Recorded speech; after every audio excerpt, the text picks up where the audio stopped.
Fighters of the 43rd Brigade of the Ukrainian Armed Forces have prevented another attack by the occupying Russian army in the direction of the city of Kupyansk in Kharkiv region. The attack, which involved armored combat vehicles and infantry, was stopped by artillery and drone strikes. As a result of the strikes on the artillery installations with cluster shells, the infantry soldiers were killed.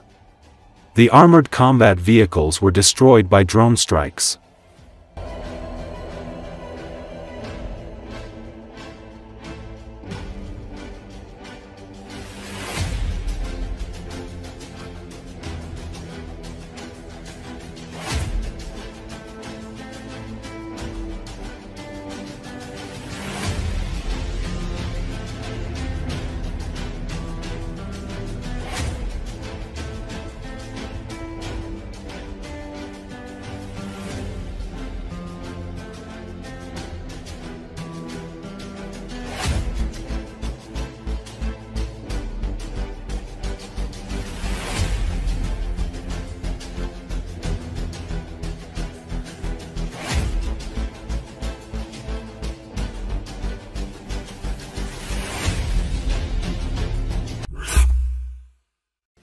Dmytro Snihirov, a military expert and co-head of the Prava Sprava civic initiative, noted that Russian forces are attempting to advance toward Kostiantynivka by applying pressure from the Pokrovsk and Toretsk sectors. The Ukrainian Defense Forces are conducting a series of successful counterattacks in the Pokrovsk sector.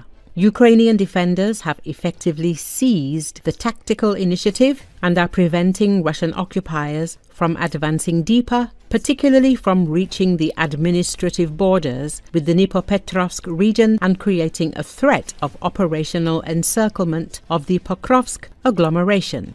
The fighting is going well near the village of Pishchany, where Ukrainian defense forces are carrying out counterattacks to stop the Russians from advancing toward the Pokrovsk-Kostiantynivka highway.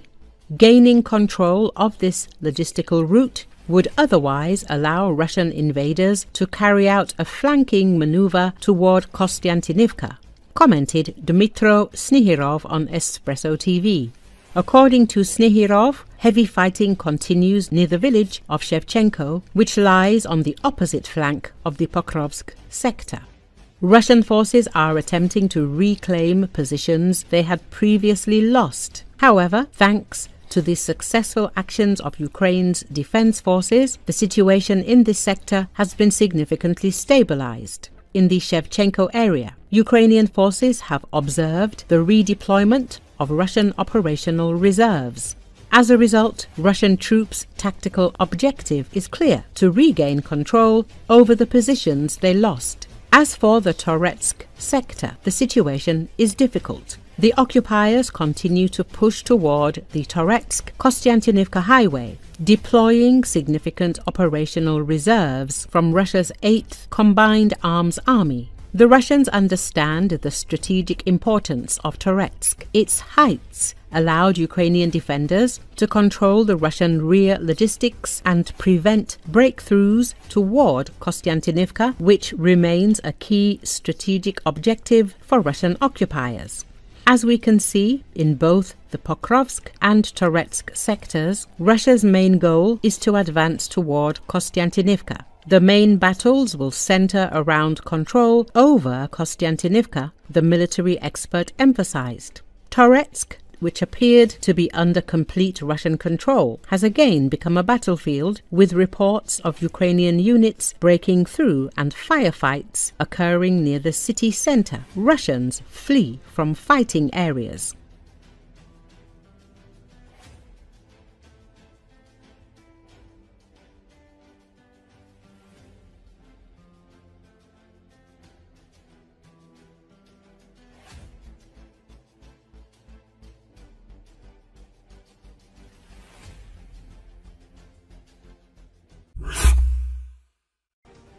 The Kadirov clan, which has ruled Chechnya for nearly a quarter of a century, is likely to disappear into oblivion in the near future.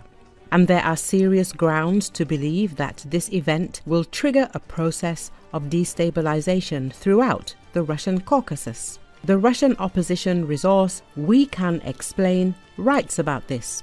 The black streak of the current leader of the Republic, Ramzan Kadyrov, began after the so-called SVO, Russia's aggression against Ukraine. The Great War turned his troops and the head of the Republic himself into a laughingstock, destroying the image of brutality and ruthlessness.